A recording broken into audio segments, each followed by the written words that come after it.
Ini memang situasinya lingkungan agak berbeda dengan lingkungan lain ya. Ada wajah-wajah agak muda ya, ada wajah muda. Yang lain-lain itu ya ada satu, ada dua, tapi di sini hampir separuh ya, separuh orang-orang muda. Terima kasih atas kesempatan ini yang diberikan.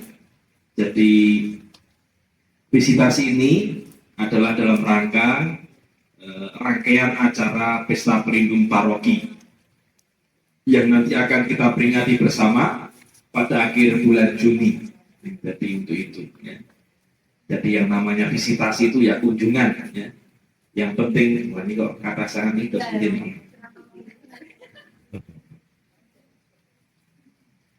Karena jenisnya banyak tadi sudah disebut ya. Terus semua masing-masing ada di sini jenisnya ini.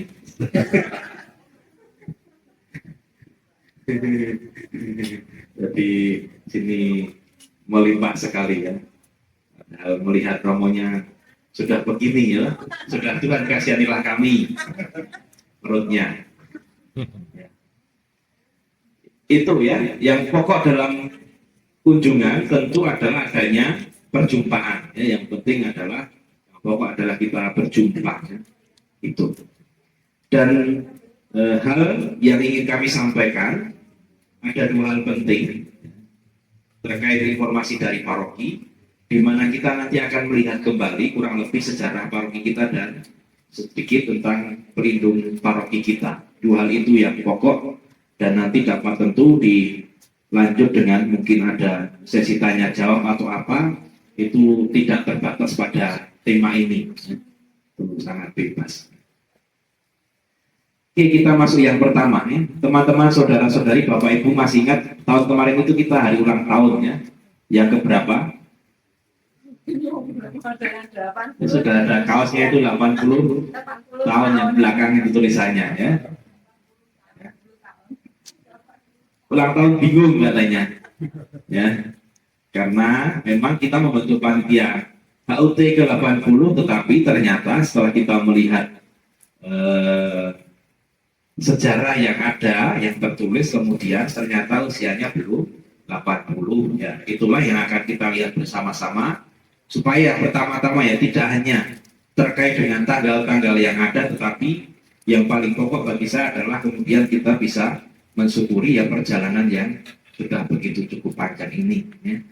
Tentu meluruskan sejarah itu tidak mudah, tetapi kami tetap merasa itu lebih baik ya. Kembali memang kepada catatan-catatan yang ada, Oke, saudara-saudari, kita perlu mengingat sebuah fakta sejarah bahwa paroki kita, paroki Kemetiran ini terbentuk bukan karena sebuah rencana, bukan karena Bapak Uskup duduk bersama imam-imam ataupun wakil umat untuk merencanakan besok kita dirikan paroki di Kemetiran, di sini, besok kurang lebih wilayah ini dan lain sebagainya. Tidak begitu, ya. Tetapi bahwa paroki kita lahir, ya, muncul atau adanya itu karena pengalaman justru pengalaman krisis. Pengalaman krisis itu kalau dalam konteks dunia yang besar itu adalah Perang Dunia Kedua. Ya. Dampaknya apa bagi kita? Kenapa kita ngomong Perang Dunia Kedua? Karena dampaknya salah satu adalah bahwa pada tahun 1942, siapa yang menguasai Indonesia? Pelajaran sejarah. Belanda, kemudian 42 sampai 45 sampai Indonesia merdeka, yang datang adalah Jepang ya. Jepang menguasai Indonesia. Kemudian kita ngomong kenapa? Kita ngomong Jepang datang ke Indonesia karena salah satunya dampaknya adalah bahwa gereja Kota Baru itu dikuasai oleh Jepang. Romo-romo warga negara asing, entah itu Belanda, Austria, dan lain sebagainya, dipenjarakan.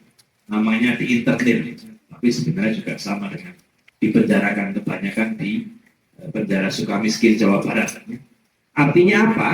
Artinya peribadatan di Kota Baru, ya, kegiatan di gereja Kota Baru tidak dapat dilangsungkan. Itulah yang menyebabkan salah satunya munculnya paroki kita. Ya, karena apa? Karena pada tahun kurang lebih 38, Romo Strater SY itu sudah membeli tanah dan rumah joglo yang ada di gereja kita, 3 joglo yang ada di Kemetiran. Apakah diperuntukkan untuk paroki? Tidak, ya.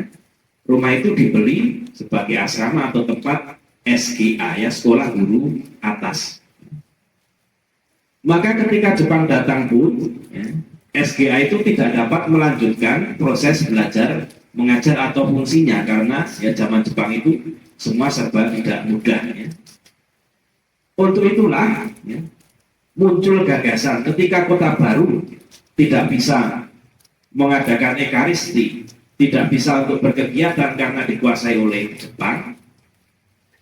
Ada gagasan bahwa kenapa tidak digunakan 3 joglo nganggur ini, ya, untuk perayaan ekaristi. Inilah tanggal pertama yang penting yang ditegaskan dalam SK penegasan Bapak Uskup. Ekaristi yang pertama kali dilakukan, dirayakan di Joglo Kemetiran pada tanggal 13 Agustus 1944. 13 Agustus 44. Tentu perayaan Ekaristi ini masih dalam konteks, ya, sebagai Kota Baru yang Kota Baru tidak dapat melaksanakan ibadahnya. Romonya siapa? Ya tentu bukan Romo misionaris warga negara asing karena ditangkap. Waktu itu Romo yang membantu perayaan Ekaristi di Kemetiran berasal yang bertugas di Paroki Bintaran. Dicatat bahwa 13 Agustus 44 itu pada hari Minggu Pahing. Masih tercatat dengan jelas, dan siapa yang memimpin Ekaristi juga tercatat. Itu tanggal pertama. Kemudian, ya, sejarah berlanjut, ya, Indonesia kemudian merdeka, ya. Kita semua tahu tanggalnya, tahu tanggal merdeka, tahu tanggal Indonesia merdeka enggak? Ingat enggak? 17 Agustus tahun? Iya. Iya, tahun 45, ya. Masih bisa nyanyi lagunya, ya. 17 Agustus tahun 45, ya, itulah hari kemerdekaan kita itu kalau lagunya, ya. Kasih, ya, 17 Agustus 45, ya. Apa yang terjadi kemudian ketika Indonesia merdeka? Ya tentu merdekanya Indonesia kan karena memang Jepang kalah perang, maka Jepang memang harus pergi meninggalkan Indonesia, ya. Indonesia merdeka dan Kota Baru kembali kepada pemiliknya, ya. Maka sebenarnya setelah merdeka, Ekaristi dan kegiatan lain bisa dilangsungkan di Kota Baru. Tetapi ketika yang di Kementerian diajak, yo Kota Baru sudah bisa digunakan kembali, ya. Kira-kira yang ada di Kementerian ini mau atau tidak? Kota Baru sudah dikembalikan kepada pemiliknya, sudah bisa untuk misa, sudah bisa untuk kegiatan. Yang di Kementerian ini, kira-kira ketika diajak, ayo untuk Kota Baru sudah bisa lagi nih gerejanya untuk kegiatan itu, tidak mau, ya. Tidak mengikuti lagi ke Kota Baru, ya. Makanya ada yang bercanda, ya, antara keinginan pengen mandiri, ya, karo ngeyel, ya, bedanya tipis. Ini guyonan aja ini, tetapi faktanya adalah yang di Kementerian ini tetap melanjutkan kegiatannya, tetap melanjutkan Ekaristi, tetap melanjutkan kegiatannya yang bersama-sama itu. Maka mulai 31 Oktober, ya, 45, kita itu diperkenankan untuk menulis di buku baptis pertama kita. Buku baptis pertama di Paroki Kemetiran itu tercatat, ya, ada baptisan tanggal 31 Oktober 1945. Jadi mulai ditulis sendiri. Jadi secara administratif diberi kebebasannya, ya sudah, ya. Catat baptis sendiri, sakramen sendiri itu sudah mulai Oktober 45. Ya. Baru nanti pada tanggal 31 Desember 1945 Gereja Kota Baru, ya, memberikan kemandirian kepada Kemetiran sebagai sebuah paroki. Oleh karena itu ya lahirnya yaitu ya, 31 Desember 1945 sebagai hari ulang tahun paroki. Itulah mengapa ya pada tahun 2024 ya usianya belum 80 ya. Sekarang mudah menandainya. Kalau kita pitulasan ya Indonesia besok ini 80 tahun, kita Desembernya juga 80 tahunan paroki ya kan gitu. Karena tahunnya sama dengan tahun kemerdekaan Indonesia. Ya, beda tanggalnya di akhir tahun.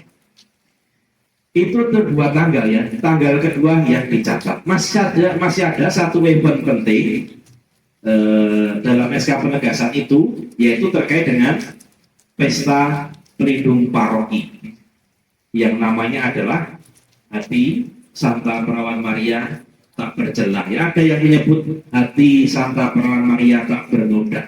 Ada yang menyebut Hati Tersuci Santa Perawan Maria. Semuanya sama, itu terkait dengan masalah terjemahan kitab bahasa Indonesia yang berbeda-beda, tetapi ingin mengungkapkan pesta yang sama. Kalau pesta pelindung ini, kira-kira tanggalnya berapa? Ada yang tahu?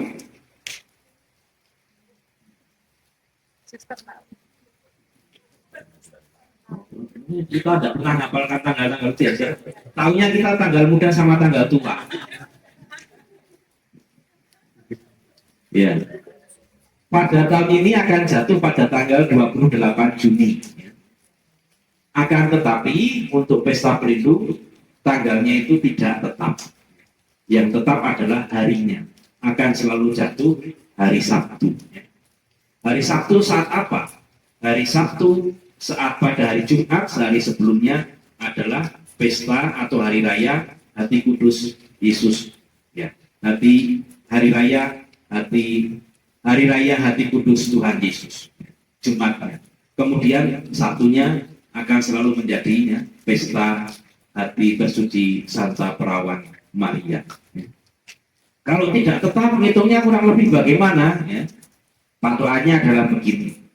Ketika hari Minggu kita merayakan hari raya Pentakosta, hari raya turunnya Roh Kudus, ya, kita hitung 2 minggu ya. Seminggu, minggu pertama, kemudian minggu kedua. Hari Jumatnya setelah minggu kedua setelah Pentakosta ini akan menjadi hari raya Hati Kudus Tuhan Yesus. Maka Sabtunya ini adalah pesta pelindung paroki kita ya. Itu kurang lebih menghitungnya. Jadi tanggalnya tidak tetap tetapi harinya tetap. Seperti perayaan Paskah kita ya, bukan seperti Natal ya. Jatuh hari apapun akan selalu tanggal 25. Entah itu Senin, Selasa, Rabu, pokoknya Natal 25. Tetapi hari Paskah, hari raya Paskah bukan tanggalnya yang tetap tetapi harinya yang tetap. Karena kalau Paskahnya jatuh hari Selasa tentu sulit ya. Tidak ada Kamis Putih dan Jumat Agung ya. Nah, ya susah. Itu yang tetap adalah harinya ya. Bukan tanggalnya. Sama hari pelindung kita Hati Tersuci Santa Perawan Maria yang tetap juga harinya hari Sabtu. Ketika Jumat adalah Hati Kudus Yesus ya. Pentakosta seminggu lagi, Jumatnya adalah Hati Kudus Yesus dan Sabtunya adalah Hati Santa Perawan Maria tak bercelah ya. Itu tiga tanggal penting atau event penting yang ditegaskan oleh Bapak Uskup dalam surat SK Penegasan. Kalau masih mau baca lebih detail, ini semua ada dalam pojok edukasi ya. Sekarang di paroki sini ada sakristi, sini ada WC, yaitu ada gang masuk ke Gua Maria. Di situ akan ada pojok informasi, pojok edukasi yang menceritakan SK Penegasan, juga tokoh-tokoh awal.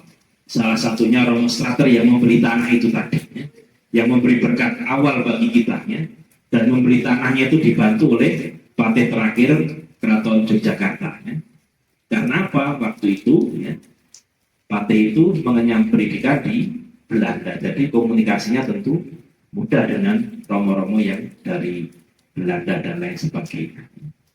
Dan jabatan Patih memang ya harus bisa ya, berkomunikasi dengan pemerintah Hindia Belanda maupun berkomunikasi dengan raja. Ya. Dan karena Romo Strato itu orang asing, ya, tidak boleh punya aset. Ya. Tanah itu awalnya diatasnamakan Romo Adrianus Joyo Seputro yang kelak kemudian hari menjadi Uskup Jakarta. 3 orang itu yang berjasa itu juga ada catatannya di pojok edukasi itu. Ya. Nanti bisa dilihat kalau pas lewat atau gimana. Ya. Itu tuh. Ya. Saya lanjut beberapa menit ini sikap ya terkait dengan pelindung paroki. Hati Santa Perawan Maria. Dalam Injil, hati Santa Perawan Maria itu dicatat dalam Injil Lukas paling tidak 2 kali. Saat Tuhan Yesus lahir, yaitu ketika gembala-gembala itu datang kepada bayi Yesus, dan gembala itu menceritakan bahwa baru saja mendapat penampakan dari malaikat yang mengatakan, akan lahir bagimu juru selamat dunia. Pergilah ke Bethlehem, carilah seorang bayi dan lain sebagainya. Itu diceritakan kepada Maria. Kemudian ditulis dalam Injil adalah bahwa menanggapi cerita-cerita para gembala itu, Maria menyimpan segala perkara itu dan merenungkannya. Menyimpan dalam hati dan merenungkannya. Peristiwa kedua adalah saat Yesus kecil itu diajak bapak ibunya ke Bait Allah ya, untuk berziarah ke Yerusalem. Ya. Ketika orang tuanya pulang, diketahui bahwa Tuhan Yesus tidak ada bersama dengan rombongan. Ya.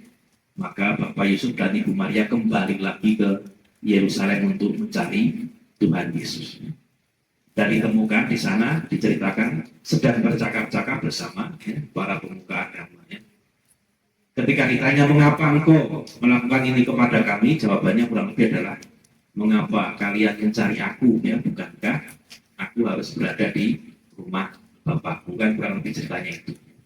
Ya dicatat dalam Injil kurang lebih sama dengan peristiwa tadi ya meskipun dengan versi yang berbeda ya. Maria menyimpan segala perkara itu di dalam hatinya. Ya. Maka hati Bunda Maria ini adalah model sebuah hati, sebuah pribadi yang dapat menangkap, menyimpan perkara-perkara tidak hanya untuk menyimpannya, tetapi untuk juga renungkannya, digagas-gagas, dipikir-pikirkan. Ya. Kalau orang tua itu dibiak atau apa namanya ya, diulur, itu ya ada perkara itu gelar digulung, gitu. Itu ungkapannya. Bahwa perkara itu ya ketika disimpan dalam hati juga artinya digelar digulung ya. Memilah-milah, memikir-mikir, merenung-renungkan ya. Kalau bahasa sekarang, kalau disimpulkan hati Bunda Maria itu ya, punya model adalah sebuah model sikap reflektif ya. Merefleksikan, memikir-mikirkan, merenung-renungkan atau apapun bahasanya. Dan kebalikan dari reflektif, kata reflektif adalah reaktif. Reaktif itu kalau ada aksi ada reaksi. Ada aksi ada reaksi. Nek disenggol, yo balas senggol. Bahkan sekarang tidak hanya senggol balas senggol, ya senggol. Mesti harap ngomong tahu tapi isin lah. Senggol. Tak keluar di sini. Itu ya reaksi, ada reaksi ya. Pokoknya ada aksi ada reaksi. Ya. Saya senang menggambarkan sikap reaktif ini dengan lele tumbuh. Ya. Ada yang pernah memelihara lele tumbuh? Tidak punya pengalaman ya. Jenengan nanti Pak lele tumbuh. Ya. Oke. Ya kalau belum punya pengalaman ya mungkin bisa membayang-bayangkan, tapi memang agak sulit ya. Karena lele tumbuh itu begini. Kalau ada di kolam ya, bersama dengan yang lainnya, apapun yang kita cemplungkan itu akan selalu dimakan ya. Pokoknya belum caplok ya. Engko kayak dipikir sing dicaploki opo gitu loh. Sing penting ketika plung nggo kuwi opo wae kumplung ngono kuwi sing penting di saut sik ya. Berarti saat kayak dipikir-pikir sing tak emploki opo gitu loh. Itu kan reaktif ya. Ada aksi langsung sing penting beraksi ya. Tetapi mungkin melewati atau justru mengabaikan apa yang namanya tadi ya proses reflektifnya, menggagas-gagas, berpikir-pikir, merenung-renung dan lain sebagainya. Maka yang bagi saya, meskipun nanti ya tema ini akan diperdalam besok ya bersama Romo Ruki, ya, bagi saya salah satu yang menarik dari model hati Santa Peran Maria adalah ini ya, mengajak untuk tidak melewati proses ini ya, menyimpan dalam hati dan merenung-renungkannya, reflektif. Jangan dilupakan proses ini supaya tidak menjadi orang yang reaktif seperti itu ya. Caplok sih nanti kayak mikir dulu ternyata sih dicaplokin waktu ya. Baru nanti dipikir lah, yang penting nyaplok sih. Penting caplok sih. Itu. Saya kira itu dua bahan yang kami pikirkan untuk disampaikan supaya terkait dengan sejarah paroki juga semakin menjadi jelas ya. Dan semangat pelindung paroki kita juga kita semakin menghidupinya ya. Terima kasih.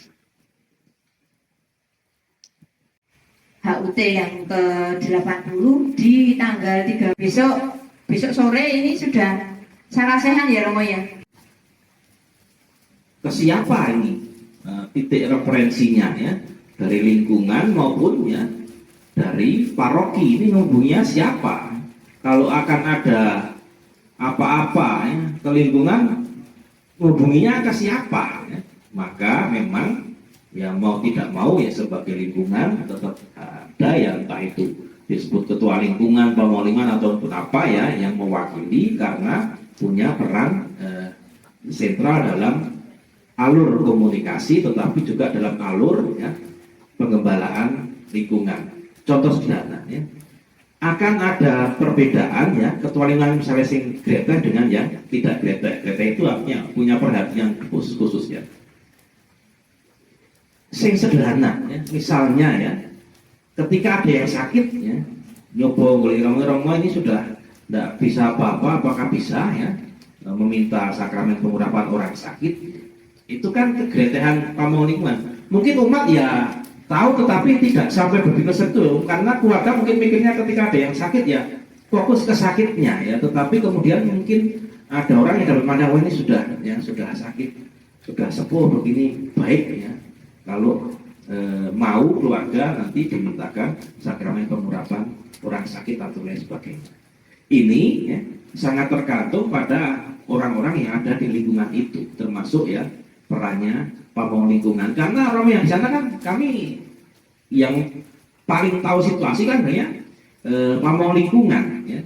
Termasuk nanti ketika ada yang permasalahan-permasalahan terkait dengan ya, apapun ya peran pamong lingkungan untuk melihat sebenarnya situasinya bagaimana, kalau di lingkungan ini bagaimana, itu bagaimana kan yang paling tahu sebenarnya ya pamong lingkungan ya terkait dengan ya, mungkin permasalahan-permasalahan entah itu misalnya ya nanti terkait dengan perkawinan jajane kepiye, lingkungan itu kepiye, terkait mungkin dengan ya nanti juga sakramen inisiasi di sini atau di sana atau di mana, yang tahu kan lingkungan ya. Kemudian nanti lain-lainnya juga ya, kalau ada misalnya ada lelayu dan lain sebagainya, itu kan tetap membutuhkan referensi kepada siapa ya, informasi-informasi itu disampaikan kepada umat ataupun referensi umat itu kalau mau ngapa-ngapa ke gereja harus mencari siapa ya, itu ya. Jadi ya memang ya, itu. Tetapi kalau tadi mengatakan ya jumlahnya sedikit dan lain sebagainya ya, saya itu ya tadi saya sudah mengatakan ya di sini itu justru memandangnya ya berbeda ya. Karena apa? Ya mungkin seperti paroki kita itu berdirinya itu loh, bukan karena perencanaan, bukan karena kelebihan, tetapi kemudian ada. Tetapi saya merasa ya, kalau dalam istilah itu kan berkat yang tersamarnya itu loh. Bahkan dalam pengalaman mungkin sedikit ya, karena sedikit jadi semuanya kemudian karena gelem ya mau iki ya mungkin kan begitu. Kemudian semuanya kemudian menjadi ya semakin punya ruang untuk terlibat. Mungkin 5 yang gede-gede itu, gitu. Ya wis ono bapak nih ya saya makan yo bapakne, ben sing mangkat yo ibune kan gitu, tapi kan kur yo mesti wis cukup gitu kan itu. Tetapi ya ini saya melihat mungkin ya saya orang baru yang melihat begini, kalau saudara-saudari kan bersama ini kan memandang sekelilingnya, tetapi saya sebagai orang yang datang melihat begini, ya saya justru merasa ya inilah mungkin salah satu berkat di balik ya, ya yang mungkin yang jumlahnya sedikit.